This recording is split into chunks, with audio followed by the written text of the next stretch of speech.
Bhí Aisteoirí amháin a bhí aithne Tim Murphy as tá sé éis teachtasteach agus Port Peachy Taylor clacha.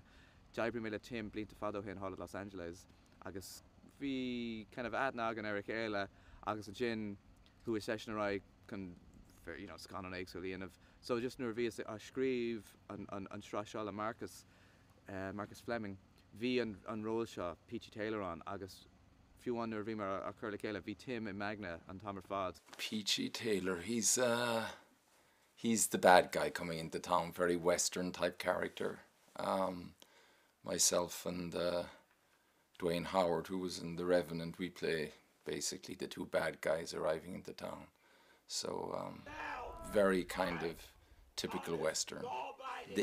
Myself and Duane come in to rescue Ned Dennehy's character, Pat Galvin, in the story basically, and see what happens, you know. Mr. Angel, he's like really bad character. He's quiet, but yet he's strong. Just fierce, like he's fearless, you know. And his sidekick Peachy, he's the type of guy that's gonna take the first bullet for Peachy. It's kind of like I'm the lead man, so I'm not afraid of anything that comes near in front of me or that comes across me.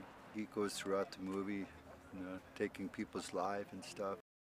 A gobar gédal síos bheith gobar ma hanga hain agus bheith gobar ma cheantar hain sa mála agus chamála sin is cinál aisling a bheith Aisteoirí bheith western bheith the cowboy, so bhí sé aontach an páirte agus mai agúil sé cinna líon crackáilte farsin tá pí sprí leis a character.